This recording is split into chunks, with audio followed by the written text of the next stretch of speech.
one of the toughest fighters that I've ever come across.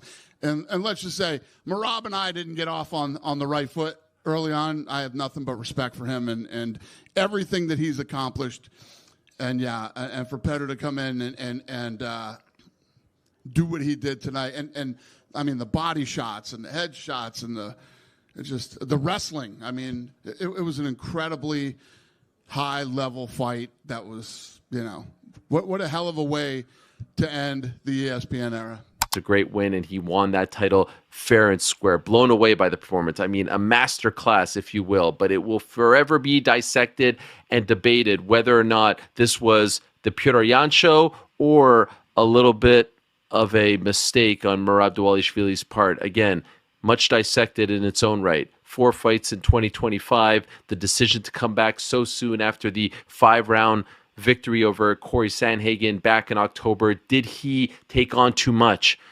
Too many weight cuts, too many rounds, too many minutes inside the octagon. Was this a mistake? And how much of that came into play here tonight in that performance? Because this was not the Meerab that we have seen as of late. Failed many takedown attempts, looked tired, was getting beat up, was getting pieced on his feet. In fact, it looked like he was falling in love with the striking early on. And when I was watching that, I was thinking to myself, could this be part of his undoing? Congratulations on the victory, Peter.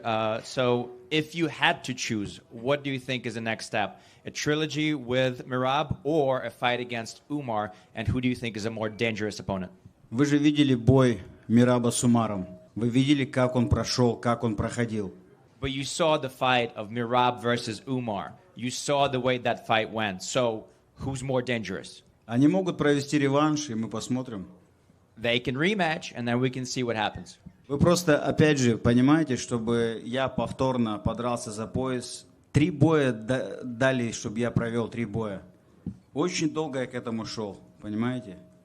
You know, just understand the fact that for me to get the opportunity to fight for the belt again, UFC made me go 3 more fights before I was able to get into the contender position again. Meerab Devislishvili versus Petr Yan 2 is in the books. The verdict's official, and now the real fun starts. Before the build-up fades and the hot takes cool off, it's time to rewind the clock and look at what the experts thought would happen. With hindsight lighting everything up, some predictions look sharp and others age like milk. Let's dive back into the pre-fight chatter and see who really called it. Back then, Bisping had framed the rematch as a dangerous wish come true for Petr Yan, even though Yan was still in his physical prime and hungry to run it back. Bisping had warned that Meerab was a different kind of problem, a tireless wrestler who seemed to operate on endless fuel. He admired Meerab's attitude, his pace, and the way he never stopped pushing, but he also questioned whether so many camps in a single year might finally slow him down. Still, he pointed out that Yan's sharper boxing, cleaner movement, and natural explosiveness could be the very edge that shifted the fight if Meerab's workload ever caught up to him. You got to remember, Petr Yan is still a man in his prime. He's still only 32 years old, and he has wanted nothing more than a rematch against Meerab Devislishvili. But be careful what you wish for, because Meerab truly is that guy. Listen, he's the better wrestler. He's getting better all the time.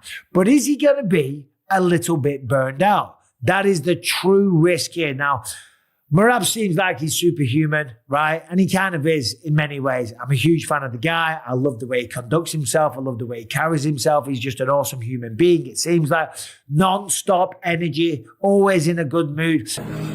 Ah, so good, so good. Shows up every single time, trying to finish fights constantly, non-stop output, takedowns, strikes, you name it. The man is always working.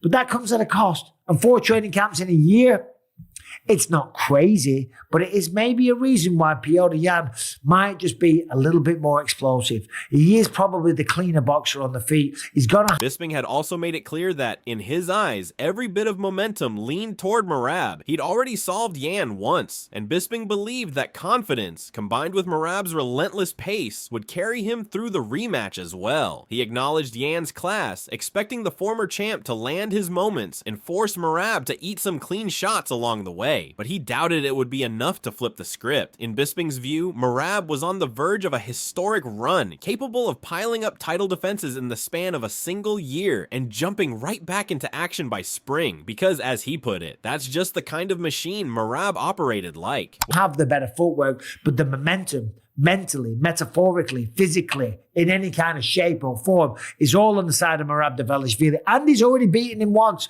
He's already proven that he can go out there and beat him once. And I do believe that Meerab will beat him once again. I think Petr will have some moments. He's a world-class fighter. He's a former champion. Of course, he's going to land some shots. You can't go in the rain without getting wet. You go in a world title fight against someone like Petr Yan, you're going to get cracked in the face. But will it be enough to beat Meerab Devislishvili? I don't think so. I think Meerab makes history. I think he defends the belt 4 times in a calendar year. And I also think he's probably going to be back in the octagon at least by spring, because that's just the kind of cloth that he is cut from. While Bisping had leaned heavily toward Meerab repeating history, Chael Sonnen had approached the matchup from a different angle. He wasn't asking whether Yan could suddenly transform into an elite wrestler. He had flat out said that kind of evolution didn't happen in a single camp. What Yan could fix, Chael argued, was his habit of getting stuck on the fence.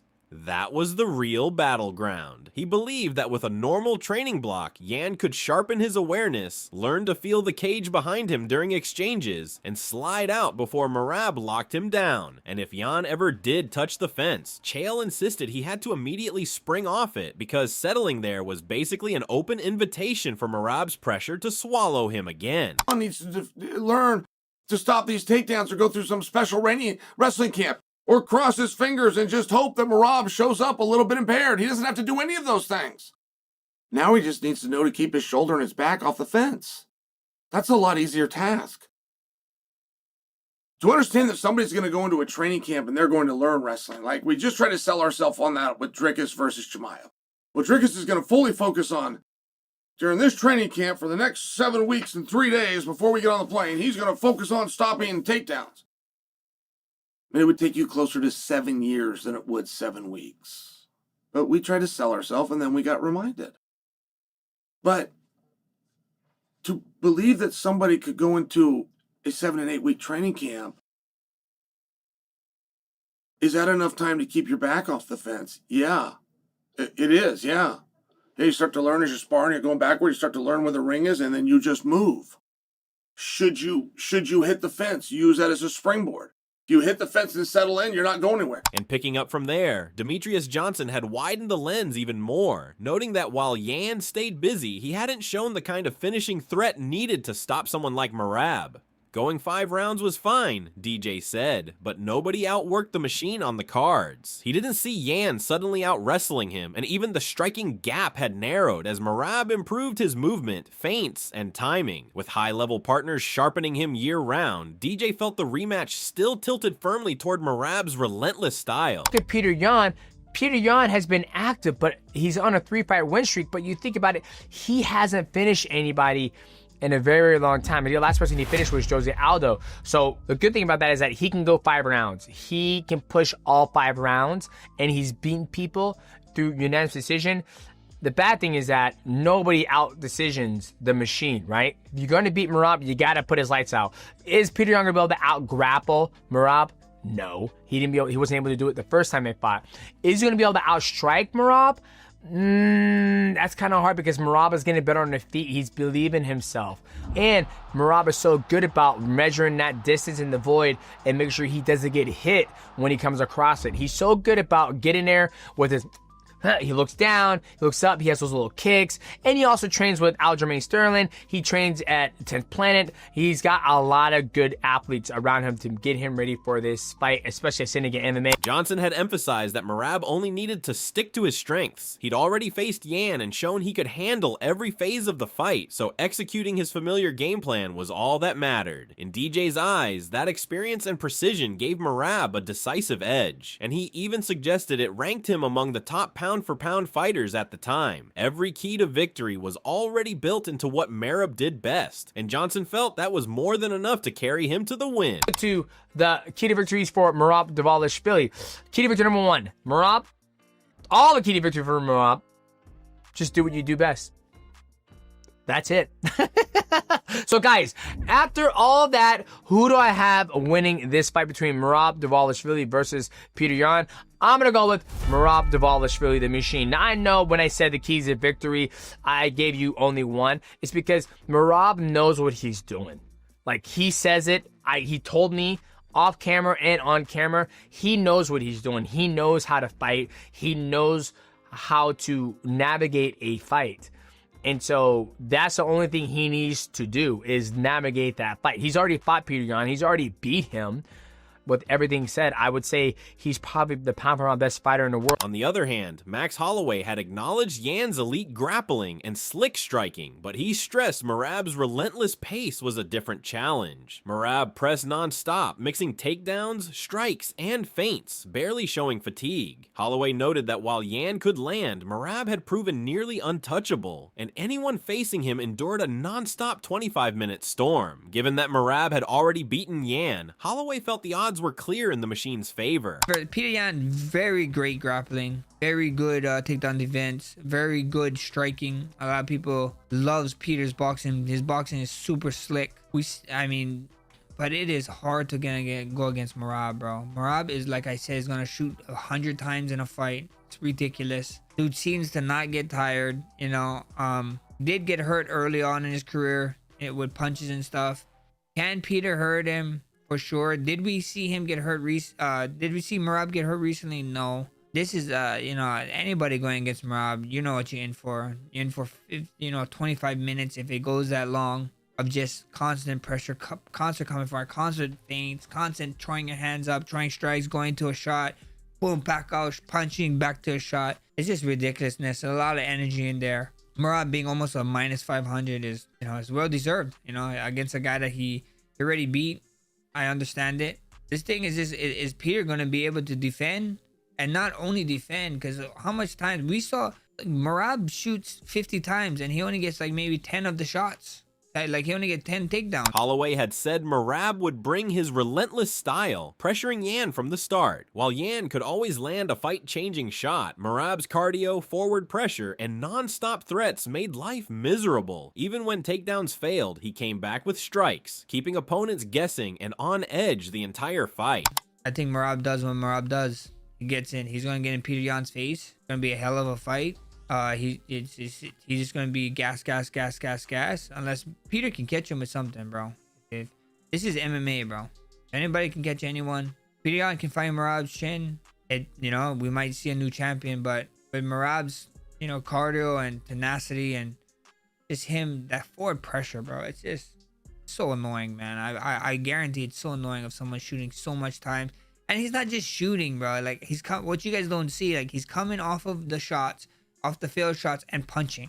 Like you guys, like for defensive guys, yeah, we want to punch and make them pay back too, but we're still thinking of like. However, John Wood had emphasized that Meerab wasn't just a grinder. He had the tools and confidence to finish fights. Years of training had sharpened his striking, submissions, and knockouts, and key wins had boosted his belief in those skills. While Yan remained a top competitor, Wood had felt Meerab was fully prepared to come out aggressive, hunting a finish rather than relying on a 5-round grind, with every strike and submission drilled for this exact moment. Building on that, Sean O'Malley had added his perspective, giving Meerab the edge while noting that Yan remained dangerous. He had pointed out that Meerab had steadily added power and sharper combinations in his past fights, and while Yan's speed and counters could punish mistakes, Meerab's fight IQ kept him from overextending. O'Malley believed that unless Meerab got careless, he would dominate, and a win would have made him Fighter of the Year, 4 title defenses in a single calendar year, an achievement almost no one could match. Following that, Robert Whittaker had added his take, acknowledging that there was always the chance for a freak moment, like Yan timing a knee as Meerab dove in. But once those lottery shots were removed, he didn't see the rematch swinging Yan's way. Whittaker pointed out that Meerab had become cleaner defensively, more confident mixing strikes with level changes, and once he landed takedowns, the striking opened up effortlessly. That had been the blueprint he'd used against Sandhagen and every other opponent who tried to keep pace. Whittaker concluded that the only way to beat Meerab was to match his relentless engine, and he didn't see any version of Yan capable of outrunning that pressure. On the other hand, Luke Thomas had reflected on the rematch, noting that both fighters entered their first bout compromised, Yan with limited use of one hand, Meerab carrying injuries to part of his body. He suggested that while the new fight might be slightly more competitive or slower in moments, Meerab's relentless engine, elite wrestling, surprising judo, and ability to control opponents on the mat kept him firmly in control. Having already gone 25 minutes with Yan, Thomas felt that Meerab's experience and skill set made him nearly untouchable, and he couldn't see anyone beating him unless someone did so decisively. MMA Guru had also weighed in on the odds, noting that he didn't see Meerab as deserving such a heavy favorite. Minus 400 seemed extreme. While Meerab had dominated the first fight with more than 50 takedowns, he had leaned more on striking since then, which could have made the rematch tighter. Still, his cardio and physicality remained extraordinary, and he kept pressing forward relentlessly. Yan, on the other hand, had defended takedowns well, scrambled back to his feet, and even landed one of his own, all while battling a nasty eye injury from a head clash. According to MMA Guru, the fight had the potential to be far closer than the betting line suggested. So, what do you think? Who came closest to calling it? Were you satisfied with the outcome? And did the fight live up to your expectations? Drop your thoughts in the comments, and don't forget to subscribe for more breakdowns like this.